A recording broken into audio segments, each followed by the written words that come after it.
Welcome to the channel. We're your hosts. My name is Quentin Horton, And I'm Aaron Curry. and this is It's Secrets to Sexy.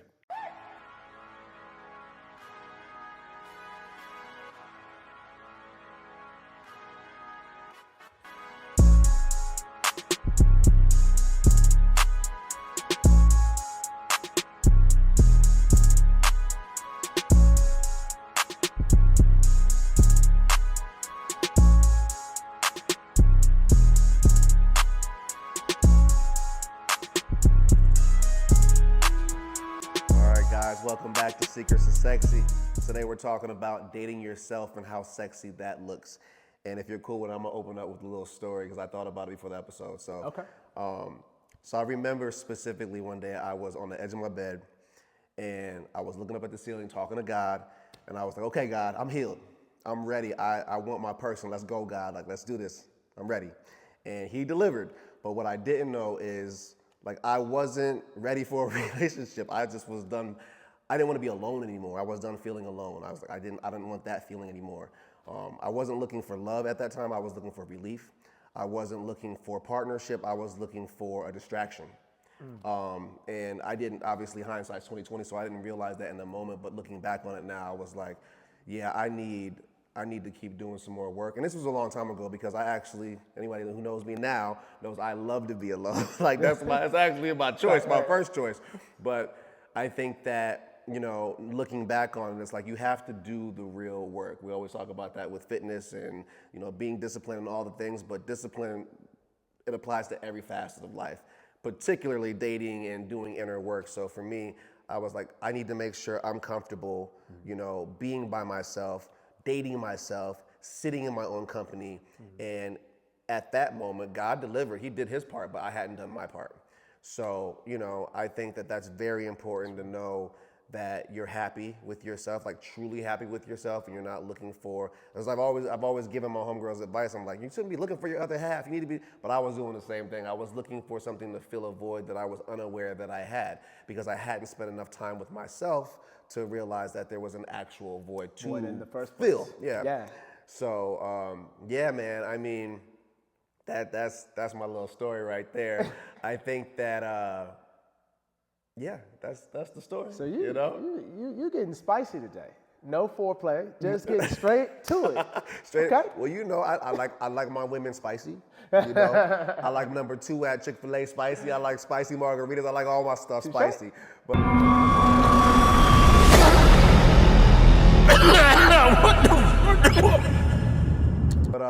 but you can't hold me like that. I know. So you're like a serial monogamist. I am. Right? I am. So I know definitively that you've dated or held on or made choices based upon like what's more comfortable for you, because you're just a good guy and he does choose to be in a relationship as opposed to just dating with no purpose or no intention. So tell your truth. I told my truth. You did. You know, it's funny because I went to one of my friend's birthday party last night, and I made mention. Shout out Moody. Right, shout out to my Happy homie birthday, Moody boy. and his wife. I mentioned because one of the girls, her name was, I'm not gonna say the name. Sure. My first girl, it matched the name of my first girlfriend. Okay. And I said, actually I'm a little uncomfortable right now. I was in a relationship with her for about 10 years. And honestly, I should have been out of the relationship in the first 2 weeks, on paper. Yeah. But I was, yes. But what I think what was happening is, you know, I grew up in an environment where I watched my parents argue, you know, have dysfunction, and then wake up the next day like it didn't happen. Yeah. So you kind of get accustomed to that. You're like, okay, well, Absolutely. you know, we got into it. She disrespected me. We're gonna wake up and start over again. And, you know, maybe there are certain situations where, you know, you reset and stuff, but when it becomes a repetitive thing, you have to start really evaluating, like, why am I in this? And why would I accept that type of treatment? So I think for me, I was so used to watching dysfunction that dysfunction was comfortable for me. I mean, let's tell the truth. I think a lot of people aren't looking for a partner, they're looking for a parent. They want someone to fix what like the last relationship broke, right? So they're not even looking with intention. They're just trying to find someone to help them fix those pieces that they don't know how to fix. And that's why they keep ending up in chaos. Because the person they're choosing feels like home, because if you're choosing someone that's like a parent, it's gonna feel homely, but it's not really what you're looking for at the end of the day. It's like inviting someone to a party at your home, but you have no plumbing, no walls, it's under construction. It's Right. like, it's like Right. I'm here, but like, why am I really here? Why'd you invite me? So I just think we have to do better with our intentions and checking ourselves first before we start looking for exterior partners, you know? I agree. And don't forget, I mean, just like what I said earlier, sometimes, you know, dysfunction can feel so familiar that you think it's peace. You know, you think that punishment is peace, right? And, you know, it could be stuff like, oh, why is he texting me so early? You know, what is he asking me for? And it's like, I'm texting you, you know, quickly because I like you. Like, and we can take that as like, that's not love. You're making me uncomfortable. And vice versa. You know, when somebody, you know, says something that's inappropriate, you can be so used to that that it can be like, this feels more like a normal conversation. Remember the girl we saw at the gym? Not to name names. Oh, yeah. She had a full-blown argument in the gym while doing squats, arguing on the phone, crying, saying, you cheated on me, you're a narcissist, and you lied to me. And then just working out at the same time, and then after a while, not even really working out anymore. And just got off the phone. And remember, I stepped in and said, hey, you could do better if he's disrespecting you. She said, no, we just had a bad day. Right? No, she said, oh, he just hurt my feelings. He just hurt my feelings that day. Like, wow. Right? But she normalized that, like, oh, we're just getting into it. And so it can get, you know, very dangerous because you can get used to, you know, dysfunction easily. Yeah, if you don't know what you're looking for. Well, when your normal is chaos, healthy can feel boring. Right. But it's not really boring, it's just unfamiliar. So it's like you have to familiarize yourself with what healthy feels like. It's like reprogramming yourself, or like we say for ourselves, like doing a new download, you know? So I think people need to take the time to really get to know themselves and to understand what healthy looks like. It's funny, you always see those memes and those videos on Instagram about like red flags versus green flags. I think a lot of us don't recognize when it is a green flag. Right. Like you recognize the red flag. You're like, I know exactly what I don't want, but when you see what you do want, you think that that's bad too. Right. You know? Almost like an unhealthy paranoia. Exactly. You start thinking even the good things as a setup. You know? Absolutely. I mean, so with that being said, the first check-in is, are you dating for connection or are you dating for distraction? That's the question. $1 million question. I know personally, sometimes I didn't even know the difference between connection and distraction because they're kind of interchangeable if you really think about it. Like distraction, you want connection to get rid of the distraction. And then connection becomes a distraction.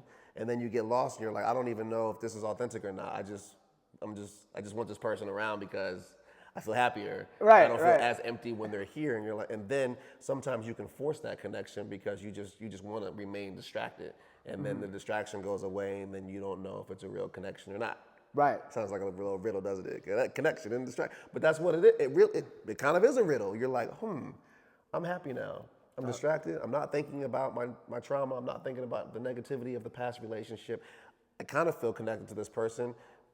I'm going to just ride it out. But if you were already healed and you knew where you were going and you were being intentional with your decision making and spending time with yourself, you would know whether it was an authentic connection or it was just something you were doing to keep your mind off of the clutter. I piggyback off of that. I feel like most people, at least I can speak for LA, which is rated, I believe, #2 worst city to date. Probably should be number 0, ground 0. It should be number 1. But yeah. I feel like there's a bunch of Dennis Rodmans. The rebounds. They're rebounding, meaning like they're trying to find somebody to distract them to make them feel a little bit better than the next person did. Not taking self-inventory of whether or not they're actually healthy enough so that if Mr. Right or Mrs. Right came along, that they would even be ready for that blessing. I've had conversations with my friends and I've told them like, hey, if the perfect person came in your life right now, you wouldn't even be ready for them because you didn't do the self-work to kind of heal those triggers and heal that trauma from the past. It takes time to release, negative energy from the last relationship before you actually move on healthily in a new situation. So I wasn't really taught that. I wasn't really taught to, when you exit a relationship, to take self-inventory and really like recalibrate yourself, get to know yourself better, heal, and then go out and, seek a better partner.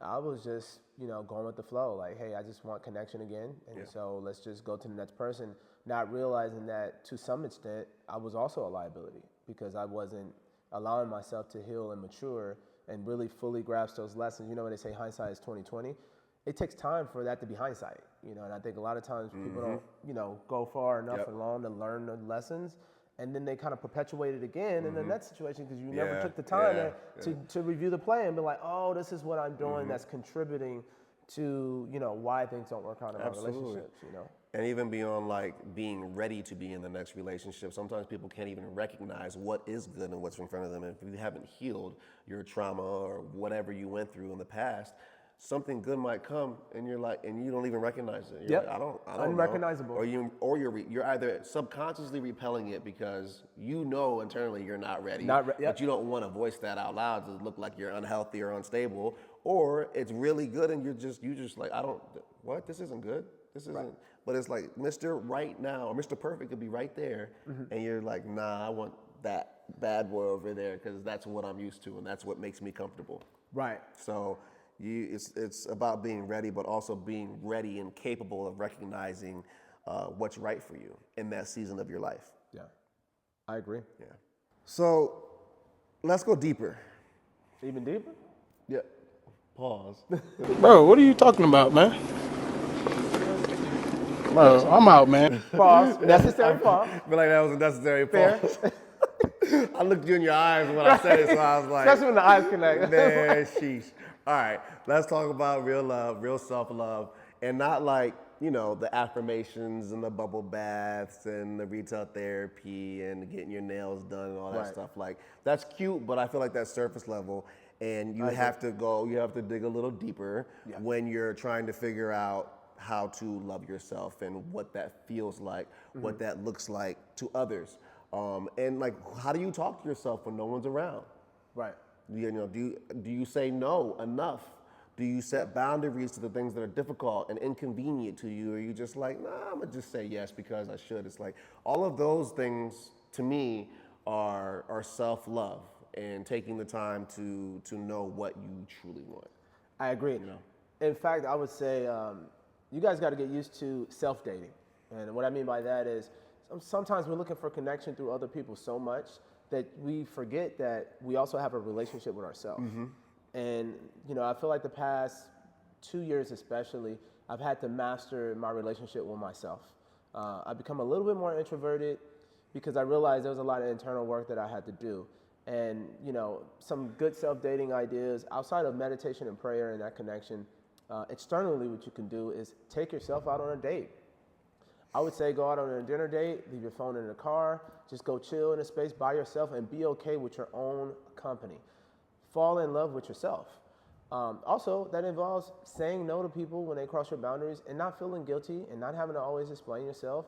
Just knowing yourself well enough to know, I'm not comfortable with that. No, I'm not doing that. Third, I would say situations like ghosting, which can happen sometimes. Yeah. If someone ghosts you or doesn't prioritize you the way you feel that you deserve, cut them off. Like you don't have to like chase them, and you want to attract. You don't want to chase because that would kind of infer that they're more valuable than you are, right? Absolutely. So if somebody does that, let them be.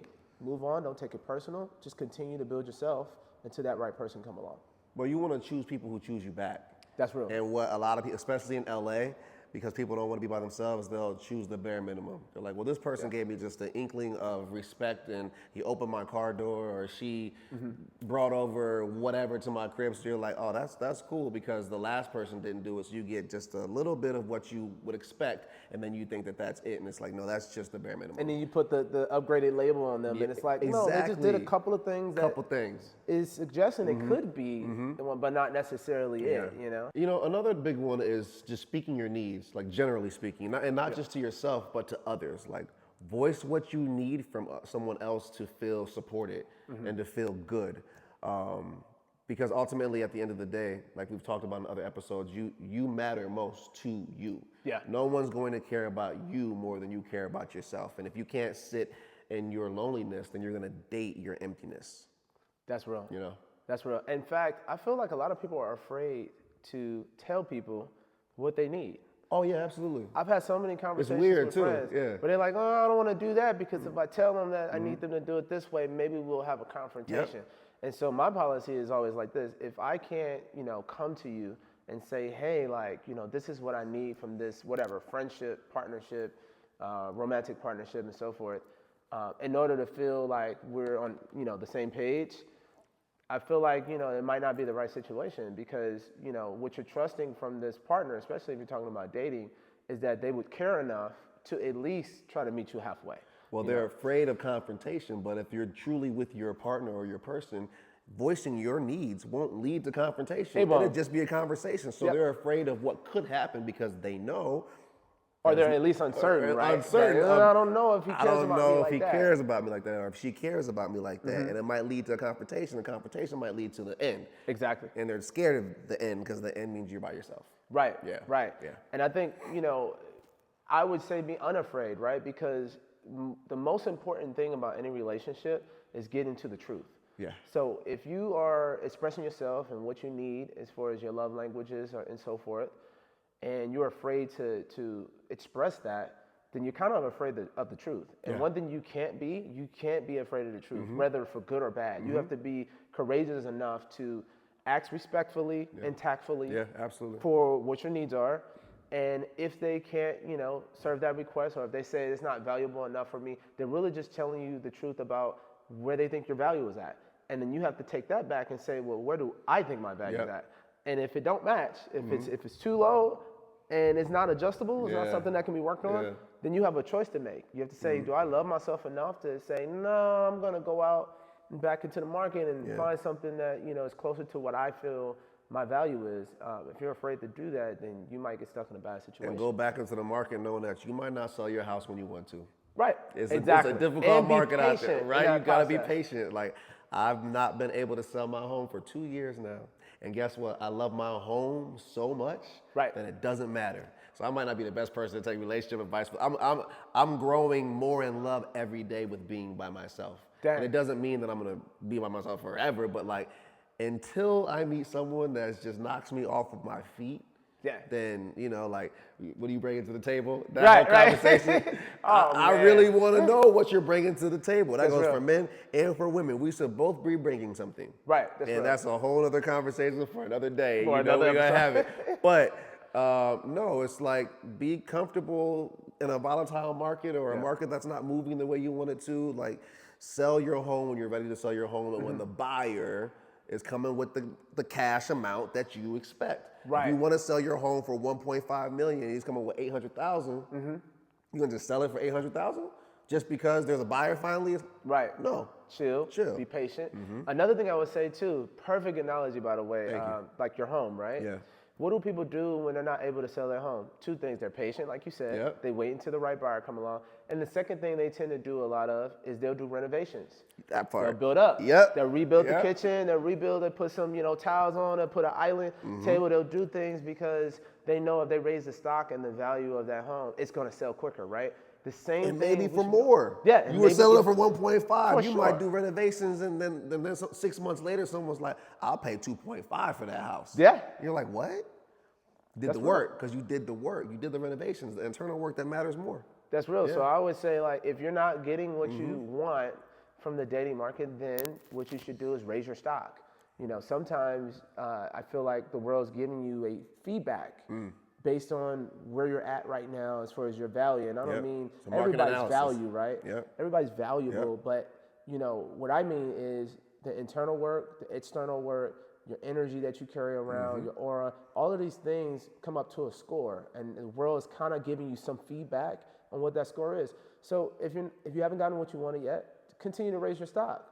Continue to amplify who you are, optimize who you are, and attract it, bring it to you, instead of being the same person and expecting greater results. That's great, and that's great. Yeah. Because it's like, I think what people do, and I might be guilty of it too, it's like, okay, you come off of a relationship, you do the inner work, and you're like, well, I'm healed and I feel better and I'm ready. Right. And then it's like, so you're like, okay, well, I don't need to do any more work. And it's like, no, keep doing the work until you find your person. Like, that doesn't mean just stop just because you feel ready. You have to want to continue to grow, continue to better yourself indefinitely. Yeah. And that is when you're not in a relationship and when you're in one. But Right. when you're in one, people, you always stop, girl. They're like, oh, I'm good. I got what I wanted. I'm chilling Right. now. I'm ready. And they got to accept me as a, no, you should want to keep getting better inside and outside of a relationship. And here's the deal: is like even if you're not doing it for dating, if you're amplifying yourself and becoming better, you're building a better relationship with yourself. Yep. So you're just loving yourself more, and people can feel how much you love yourself. Yes. You know, and what it does, it magnetizes. I would say you become a bigger magnet for what you really want. Yeah, Right. it attracts more. And what I hear a lot of is people say, "I'm looking for someone to accept me just the way I am." That's a red flag for Because me. you're lazy. That's a red flag for me. Yeah. That's like, I'm not going to do any more work. Yeah, I'm going to keep exactly. it here. And I'm going to wait for somebody to just meet me down here, Yeah. depending on, how much work they've You had a done. client, you were just talking to me about that. He said, I'm Yeah. not changing. Or what did he say? I'm Yeah, not. he was just like, I'm going to kind of stay the same. Yeah, But he exactly. expected different results, Exactly. right? It's like a fitness That's client. literally the definition of insanity. Yeah, Right. a fitness client of mine, and it's like you can't get different results staying the same. You kind of have to change and upgrade your belief systems if you want greater manifestation. So I would say continue to amplify yourself so you can attract better situations that are more suitable for love. Yep, couldn't agree more.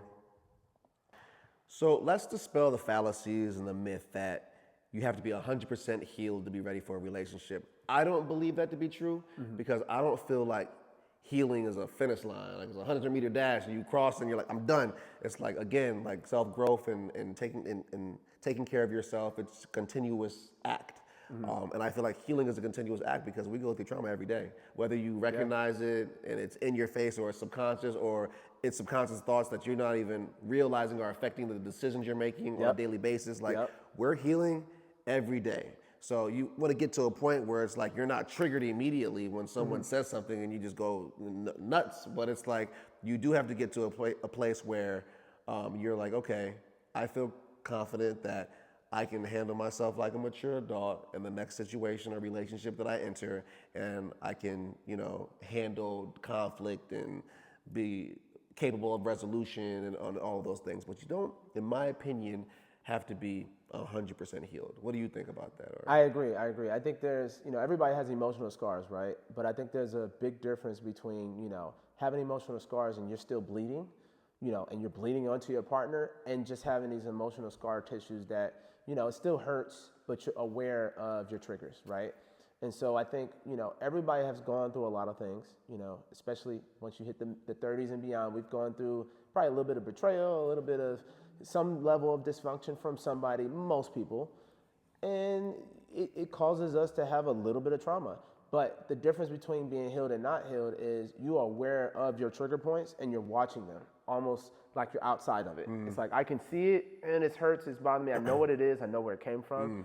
And instead of responding the way I would normally respond when you're not aware of it, I'm perfectly aware of it. I'm going to respond in this manner to try to mitigate or try to resolve it in the most responsible way possible. And I also know my boundaries. I know, if it goes to this point, I'm out. Yep. But I know if you can keep it right here, then Yep. we can keep working on it. Absolutely. And keep going, Yeah. I think that's the biggest difference between, someone who's emotionally healed and someone who's still emotionally unhealed. Yep.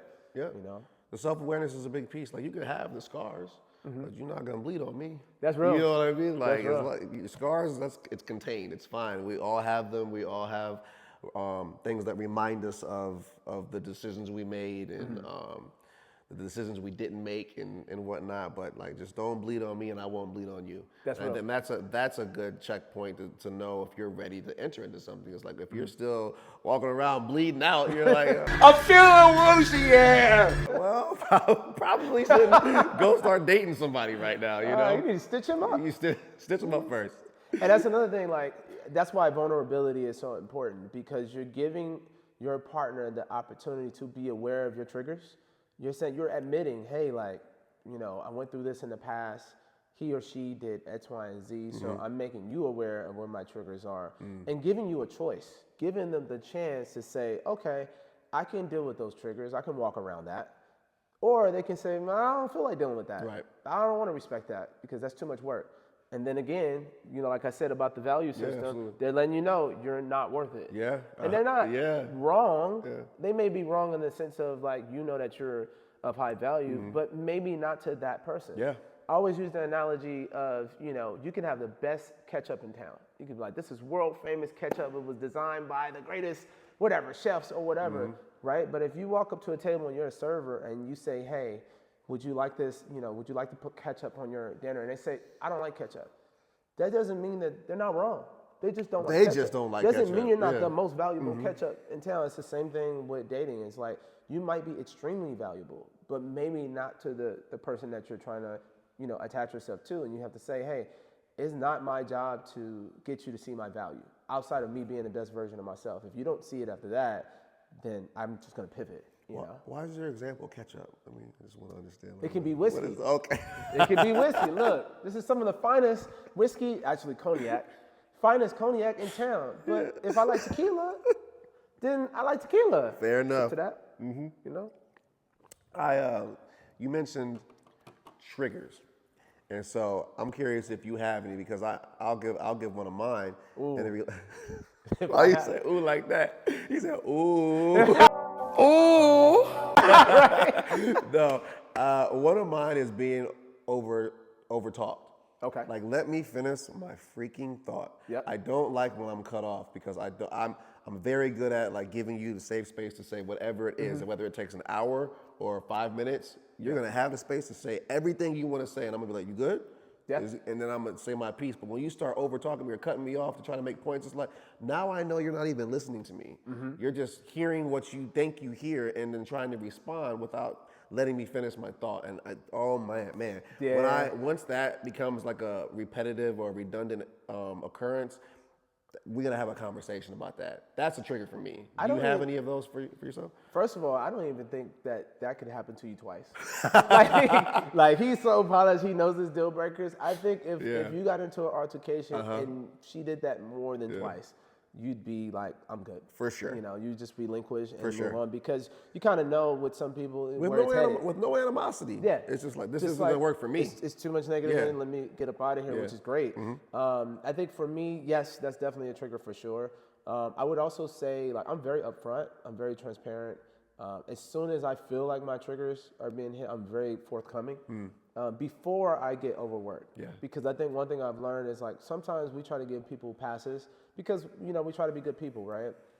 But then what happens is it happens repetitively, and you wait until you're at an emotional status that, maybe your temperament has gone a little bit past, where now when you say it from a very frustrated, standpoint.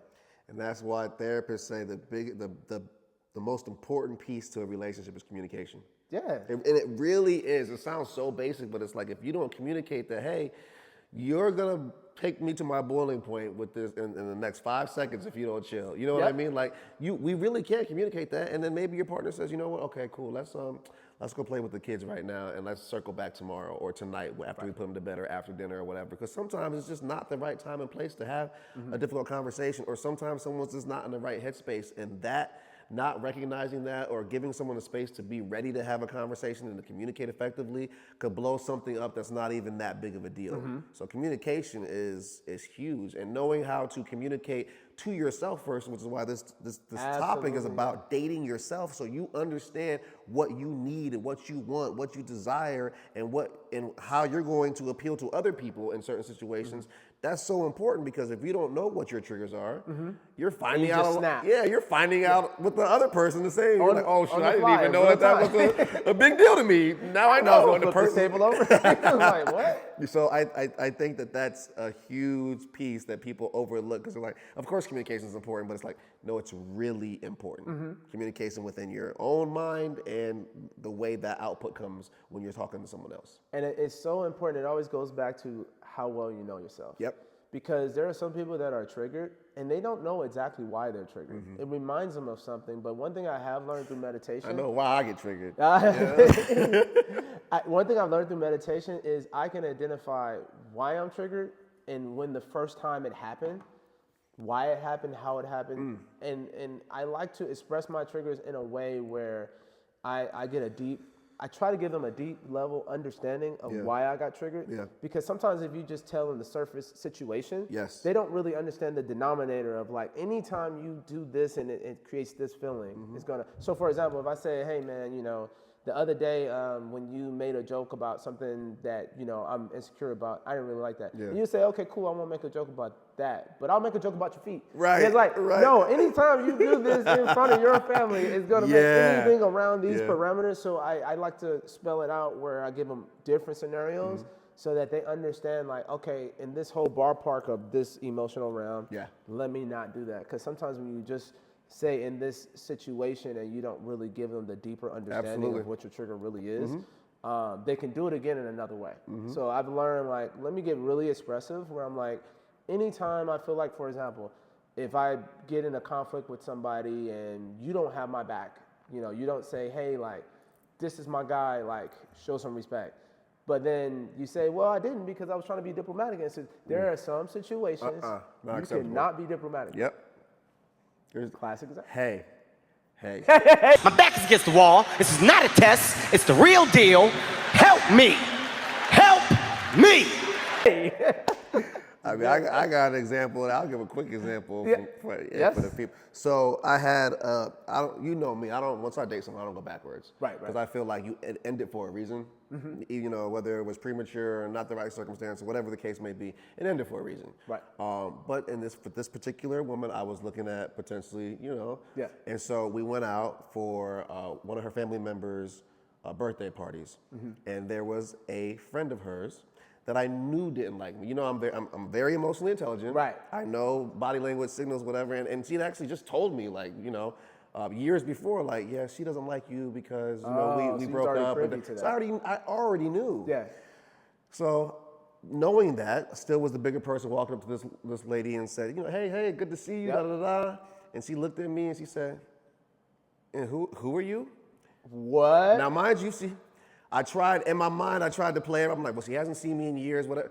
When you don't like someone, you know what they look like. Yep. So that was very That part, intentional. yeah. And to your point, this particular female was very much like whatever example you were giving, where they're like diplomatic, don't like confrontation, and just they weren't going to handle it in the moment. And I knew that, and I was okay with that. But there's still there's levels to this, and there's a way to make your man, your friend, your best friend, someone you say you love, which, you know, that's what I, you know, was told.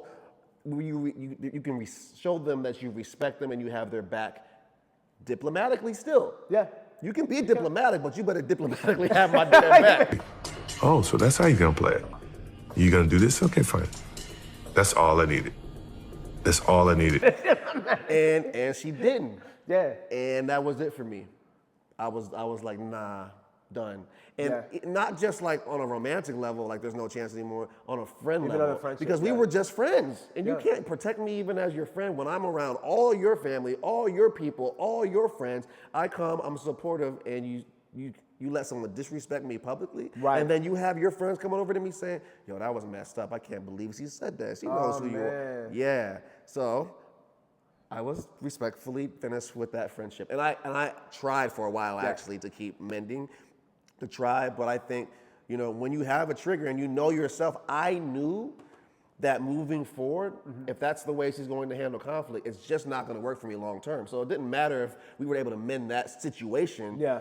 She just doesn't handle conflict for me the way I would need it handled. I think that's because if you're not going to let me handle it, which you probably don't want me to handle it. Who the fuck are you? Right. You know, and I was respectful and I took it on the chin and I walked away, like, have my back. Yeah. Go do something. Right. And when to nothing's mitigate done, the situation. Nothing was done, so I had to take it on the chin and just sit there looking stupid. And I was like, all right. In my mind, I was like, this is over. Oh man. This is over. That's a real thing. Yeah. That's a real thing. Yeah. I think friendships, whether it's romantic or platonic, you know, you defend and protect those relationships, and you have to find a tactful way to create balance, right? Because sometimes there is a conflict of interest. It's not, you know, it's very common to have, you know, two friends that may not like each other that much. Of course. But the tough thing about, you know, showing respect or, you know, making sure that each person feel loved is tactfully creating that balance where both people understand what the boundaries are. Both people should feel protected. Yeah. Protect your friend. Yeah. Get it. But hold her accountable too. But hold her accountable as well. Do both. It's possible you can protect to do both of at us. the same time. Exactly. I And agree. I felt completely unprotected. I Yeah. was just like, in You the felt open, shortchanged. I was like, nah, this isn't a good feeling. And I would never do that. And I posed that question. I was like, do you think I would allow someone to disrespect you in public and just not do Never. anything? Never. I wouldn't allow that for you. Yeah. Any friend of mine, my mother, my sister, and especially not someone I claim to love or want to be with. Right. Like, absolutely not. So, yes, not everyone's going to be able to handle things the way you do, but they should be able to respect you the way you need to be respected. Absolutely. That's all I'm saying. Yep. So before we continue, this episode is brought to you by mentalhealthcards.com. Trust me, these aren't your average affirmations. These are conversation starters, whether it be for you, your family, friends, spouse, kids, because sometimes the hardest part of healing is knowing how to talk about it. That's real. And the thing is, these cards are actually a gentle, non-invasive way to actually open up without feeling like you're in a therapy session. Exactly. They're sexy, they're smart, they work. All right, guys, so here's your sexy homework for the week. Take yourself on a solo date, whether it's the movies or a spa date, but go by yourself. No scrolling, no phone, no distractions, right? And learn what your triggers are. Learn what makes you happy.